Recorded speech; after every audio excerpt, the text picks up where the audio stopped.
Halo semuanya, sebelumnya perkenalkan nama saya Vicky Andani. Pada video kali ini saya akan membahas mengenai ringkasan dari buku yang berjudul The Handbook of Strategic 36 Feedback oleh Alan H. Church.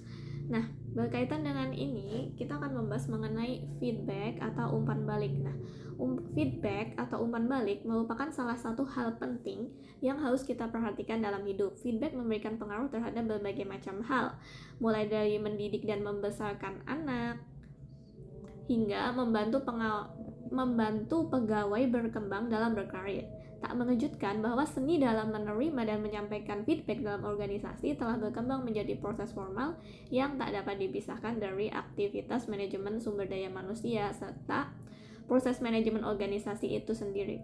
Nah, hari ini, tepatnya pada video kali ini berkaitan dengan 360 feedback atau proses dikumpulnya informasi terhadap seorang karyawan dari kacamata beberapa evaluator yang meliputi klien, atasan, dan bawahan merupakan bagian rutin dari proses pengembangan individu dan organisasi. Nah, kita akan membahas mengenai ketika umpan balik bekerja.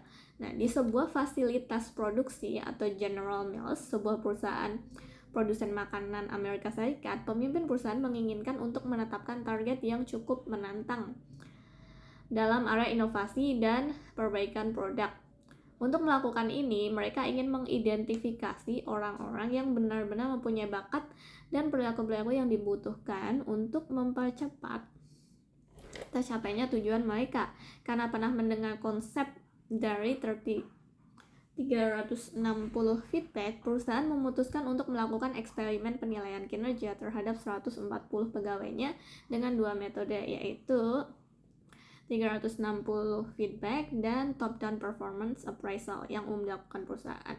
Nah, setelah berjalan selama 3 tahun, mereka mempelajari beberapa hal. Pertama, top-down appraisal cenderung berfokus pada indikator kinerja utama atau KPI dan kinerja di masa lalu, sementara 360 feedback berfokus terhadap perilaku dan kompetensi yang bersemayam pada tiap karyawan.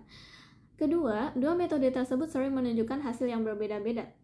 Seorang karyawan mungkin mendapatkan skor tinggi dengan metode 360 feedback, namun karyawan yang sama bisa saja mendapatkan skor rendah dengan top-down appraisal atau sebaliknya. Ketiga, atasan dan rekan kerja sering kali mempunyai penilaian yang berbeda terhadap seorang karyawan. Maka dari itu, studi ini menunjukkan bahwa kedua jenis feedback ini mempunyai keunggulannya masing-masing. Nah, agar 360 feedback dapat bekerja dengan sukses, kamu harus memiliki jenis organisasi dan parameter yang tepat.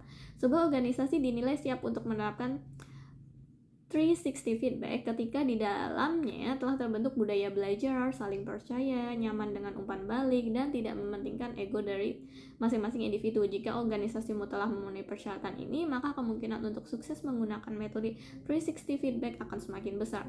Akan tetapi, terdapat beberapa jebakan juga yang sebaiknya dihindari karena semua umpan balik ini diberikan oleh rekan kerja. Organisasi harus memastikan bahwa semua proses penilaian dilakukan secara anonim. Selain itu, kamu juga perlu berhati-hati saat menginformasikan kepada pemberi nilai tentang tujuan yang ingin dicapai dengan dikumpulkannya data feedback tersebut. Ini dilakukan untuk mencegah para penilai dari mencurangi proses penilaian dengan cara memberikan feedback yang menipu atau deceptif. Jika saja organisasi dapat menciptakan keadilan dalam metode pengumpulan feedback, maka organisasi akan mempunyai peluang yang lebih baik untuk mengumpulkan data yang valid dan dapat digunakan untuk analisa lebih jauh. Ada juga yang disebut dengan manajemen talenta. Dalam metode 360 feedback akan sangat membantu dalam mengelola kumpulan karyawan berbakat atau talent pool dari sebuah organisasi demi menunjang keberlangsungan organisasi di masa mendatang. Sebuah perusahaan memutuskan untuk mengimplementasikan 360 feedback guna menganalisis potensi yang dipendam oleh dua orang karyawan, yakni Robert dan Amanda. Berdasarkan metode top-down appraisal, Robert memiliki potensi manajemen yang lebih mumpuni dibandingkan Amanda. Robert telah bekerja untuk perusahaan lebih lama, selalu berperforma baik dan dapat diandalkan. Amanda mendapat rating yang cukup baik, akan tetapi dia adalah karyawan baru dan belum memiliki rekam jejak sebagai seorang pemimpin. Bahkan manajernya mengakui bahwa Amanda memiliki potensi untuk terus berkembang, akan tetapi sang manajer tak melihat masa depan Amanda sebagai seorang pemimpin. Masalah dari penilaian semacam ini adalah sang manajer hanya melihat bagaimana masing-masing karyawan mengelola atau manage pekerjaan. Dalam kasus ini, 360 Feedback memfasilitasi organisasi untuk mengumpulkan data terkait Robert dan Amanda, baik dari rekan kerja satu level maupun bawahan mereka. Data ini mengungkapkan bahwa kinerja Robert biasa saja ketika bekerja dengan rekan satu level. Selain itu, bawahan juga menilai bahwa Robert merupakan seorang atasan yang tak begitu mampu memimpin. Di sisi lain, Amanda memiliki reputasi positif, baik di mata rekan satu level maupun bawahannya. Menurut mereka, Amanda juga memperlihatkan kemampuan dan kemauan yang kuat untuk terus belajar dan berkembang. Kesimpulannya adalah, Robert pandai mengelola pekerjaan, sementara Amanda memiliki lebih banyak skill dan dinilai mampu memimpin oleh rekan kerja sekaligus bawahannya.